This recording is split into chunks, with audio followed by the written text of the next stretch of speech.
شهر التوبة والغفران مرحبا بك رمضان رمضان شهر التوبة والغفران مرحبا بك رمضان رمضان شهر التوبة والغفران مرحبا بك رمضان رمضان شهر التوبة والغفران مرحبا بك رمضان رمضان.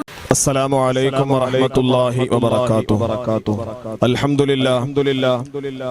لله رب العالمين. الصلاة والسلام على أشرف المرسلين وعلى آله وأصحابه أجمعين.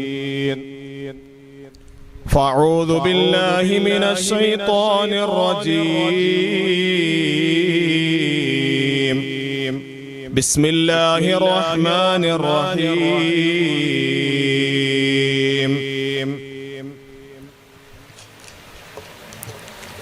ربنا تقبل منا إنك أنت السميع العليم.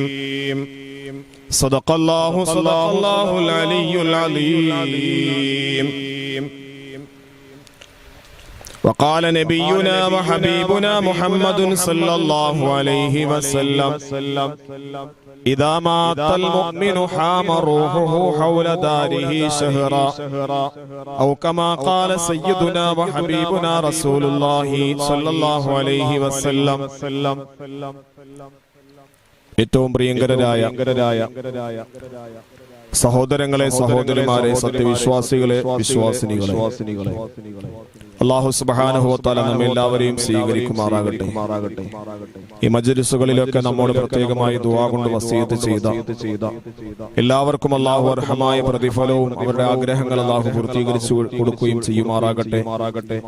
രോഗങ്ങൾ, പ്രയാസങ്ങൾ, ബുദ്ധിമുട്ടുകളിൽ കഴിയുന്ന എല്ലാവർക്കും അല്ലാഹു ശാന്തിയും സമാധാനവും ശിഫയും അല്ലാഹു നൽകി അനുഗ്രഹിക്കുമാറാകട്ടെ. വിശുദ്ധമായ റമളാനിന്റെ ഒന്നാമത്തെ 10 ഇന്നത്തോടുകൂടി അവസാനിക്കുക. ഈ 10 ദിവസങ്ങളിൽ നമ്മുടെ ജീവിതത്തിൽ നാം ചെയ്തെടുത്ത എല്ലാ നന്മകളും അല്ലാഹു സ്വീകരിക്കട്ടെ. നോമ്പുകൾ അല്ലാഹു സ്വീകരിക്കട്ടെ. നമ്മുടെ ജീവിതത്തിൽ വന്നുപോയ എല്ലാ തെറ്റുകുറ്റങ്ങളും അല്ലാഹു തആല പൂർണ്ണമായി പുറത്തു മാപ്പാക്കി തരുമാറാകട്ടെ. പ്രിയപ്പെട്ട സഹോദരങ്ങളെ, സത്യവിശ്വാസികളെ, റമദാൻ വെളിച്ചം 10ാമത്തെ ദിവസത്തിൽ ഇന്ന് നിങ്ങളോട് പറയാൻ ആഗ്രഹിക്കുന്നത് മരിച്ചവരെ മറക്കരുത് എന്ന വിഷയമാണ്. നമ്മുടെ ജീവിതത്തിൽ മരിച്ചവരെ മറക്കാതിരിക്കാൻ വേണ്ടിയുള്ള പ്രവർത്തനങ്ങളാണ് നാം ചെയ്യേണ്ടത്. നമ്മുടെ കുടുംബത്തിൽ നമ്മുടെ വാപ്പയും നമ്മുടെ ഉമ്മയും സഹോദരങ്ങളും സഹോദരിമാരും നമ്മുടെ കൂടപ്പുറപ്പുകളും നമ്മെ സഹായിച്ചവരും സ്നേഹിച്ചവരും ഒക്കെ നമ്മുടെ ജീവിതത്തിന്റെ വ്യത്യസ്ത മേഖലകളിൽ നമുക്ക് ദർശിക്കാൻ കഴിയും. അവരിൽ പലരും നമ്മിൽ വിട പറഞ്ഞ് ആറടി മണ്ണിൽ ഏതെങ്കിലും ഒക്കെ പള്ളികളുടെ ആറടി മണ്ണിന്റെ ഉള്ളിൽ നമ്മയും ഓർമ്മിച്ചുകൊണ്ട് അവർ കഴിയുന്നുണ്ടാവും. ഒരു ദുആ പ്രതീക്ഷിച്ചുകൊണ്ടും ഒരു സ്വലാത്ത് പ്രതീക്ഷിച്ചുകൊണ്ടും ഒരു ഫാത്തിഹ പ്രതീക്ഷിച്ചുകൊണ്ടും നമ്മെ ഓർമ്മിച്ചുകൊണ്ട് ഖബറിൽ അവർ ജീവിക്കുമ്പോൾ ഈ ഭൂമി ലോകത്ത് ആകാശത്തിന് കീഴിൽ ഭൂമിക്ക് മുകളിലായി നാം ജീവിക്കുമ്പോൾ നമ്മിൽ നിന്ന് വിട പറഞ്ഞു പോയവരെ മറക്കുന്ന ഒരു സ്വഭാവക്കാരായി ഞാനും നിങ്ങളും മാറി. നമ്മുടെ കുടുംബത്തിലെ കുടുംബത്തിൽ നിന്നും നമ്മുടെ വാപ്പയോ ഉമ്മയോ ബന്ധുമിത്രാദികളോ ഒക്കെ മരണപ്പെടുമ്പോൾ ഏകദേശം 1, 2, 3 ദിവസം ഒരു ദുഃഖവും ഒരു പ്രയാസവും ഒക്കെ ഉണ്ടാകുമെങ്കിലും അവർക്ക് വേണ്ടി ഖുർആൻ ഓതാൻ വേണ്ടി പരിശ്രമിക്കാനും ഒക്കെ ശ്രമിക്കുമെങ്കിലും നമ്മുടെ ദിവസങ്ങൾ അങ്ങോട്ട് കടന്നു പോകുമ്പോ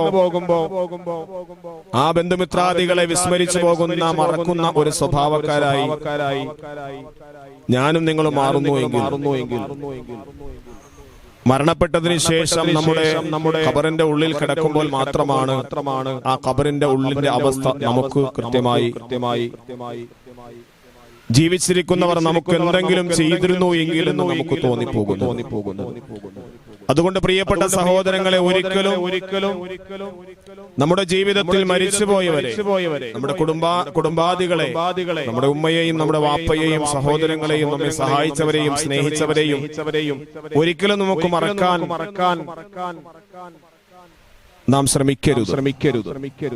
അല്ലാഹുവിന്റെ ഹബീബായ നബി സല്ലല്ലാഹു അലൈഹി വസല്ലമ തങ്ങൾ പഠിപ്പിക്കുന്ന വിശുദ്ധമായ ഹദീസിലൂടെ കാണാം, ഒരു മനുഷ്യൻ ഖബറാളിയായ ഒരു മനുഷ്യന്റെ ഖബറിൽ കിടക്കുന്ന അവസ്ഥ എന്ന് പറയുന്നത് വലിയൊരു ജലാശയത്തിൽ മുങ്ങിത്താഴാൻ പോകുന്ന ഒരു മനുഷ്യനെ പോലെയാണ് ഖബറിൽ കിടക്കുന്ന ഒരു മനുഷ്യന്റെ അവസ്ഥ എന്ന് പറഞ്ഞാൽ ആ ജലാശയത്തിൽ മുങ്ങിത്താഴാൻ പോകുന്ന, ജീവൻ നഷ്ടപ്പെട്ടു പോകുമെന്ന് ഭയപ്പെട്ടുകൊണ്ട് കഴിയുന്ന ജലാശയത്തിൽ മുങ്ങിത്താണ് പോകുന്ന ഒരു മനുഷ്യന്റെ മുന്നിൽ ഒരു കച്ചിത്തുരുമ്പെങ്കിലും കിട്ടിയിരുന്നു എങ്കിൽ അതിൽ പിടിച്ചെനിക്കൊന്ന് രക്ഷ പ്രാപിക്കാൻ കഴിയുമായിരുന്നു എന്ന ചിന്താഗതിയോടുകൂടി ജലാശയത്തിൽ മുങ്ങിത്താഴാൻ പോകുന്ന ഒരു മനുഷ്യന്റെ അവസ്ഥ പോലെയാണ് ഖബർനിവാസിയായ ഒരു മനുഷ്യന്റെ അവസ്ഥയെന്ന് നബിയുനാ സല്ലല്ലാഹു അലൈഹി വസല്ലം.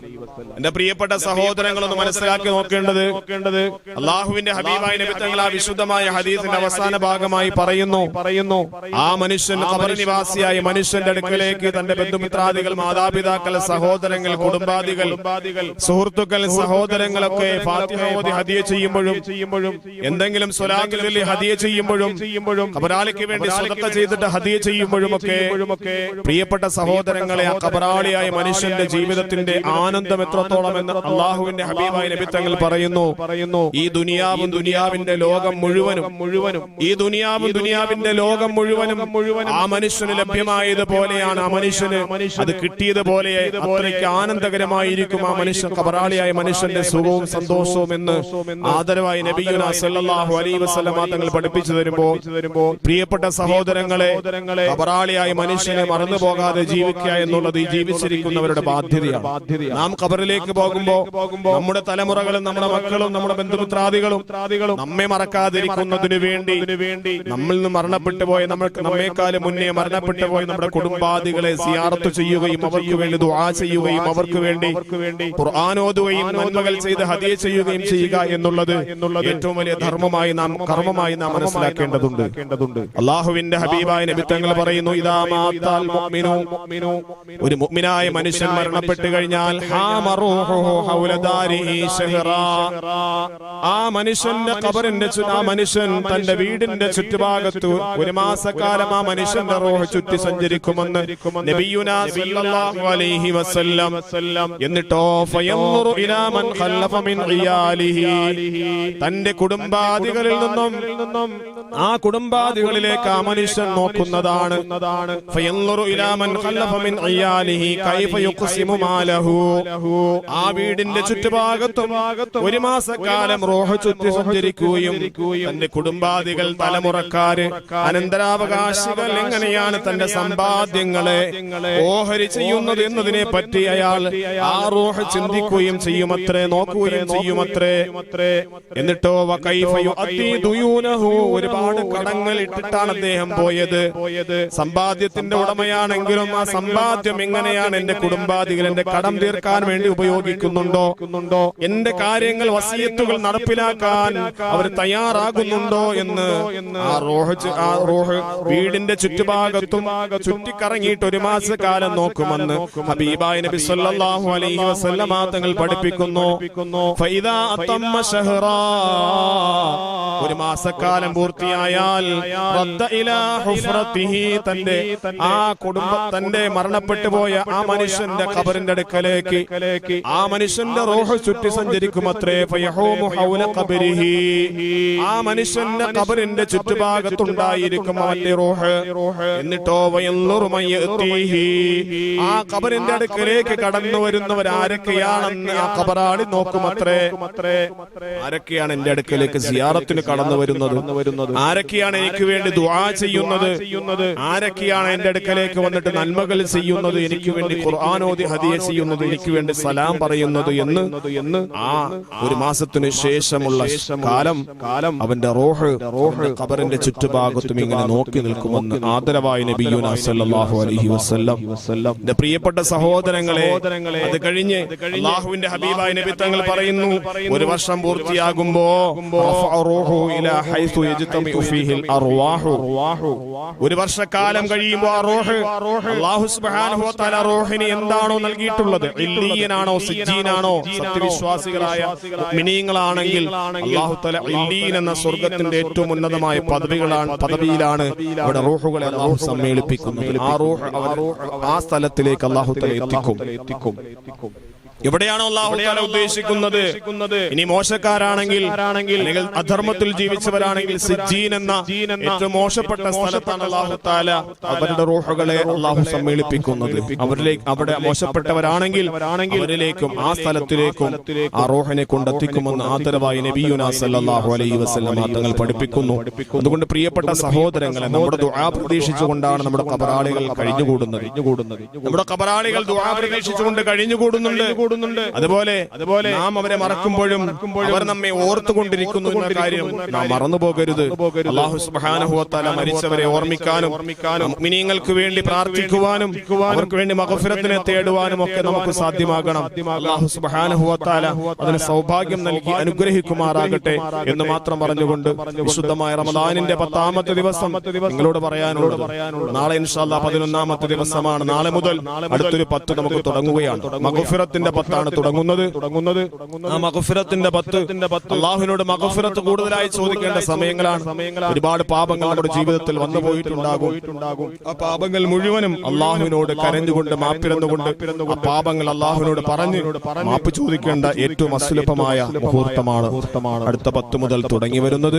അല്ലാഹു തആല മഗ്ഫിറത്ത് നൽകി അനുഗ്രഹിക്കുമാറാകട്ടെ. 2ാമത്തെ 10ൽ നാം പറയാനുള്ളത്, അല്ലാഹുമ്മ ഗ്ഫിർലി ദുനൂബി യാ റബ്ബൽ ആലമീൻ. അല്ലാഹുമ്മ ഗ്ഫിർലി ദുനൂബി യാ റബ്ബൽ ആലമീൻ. 1ാമത്തെ 10ൽ അല്ലാഹുമ്മ അർഹംനി യാ അർഹമർ റഹീമീൻ.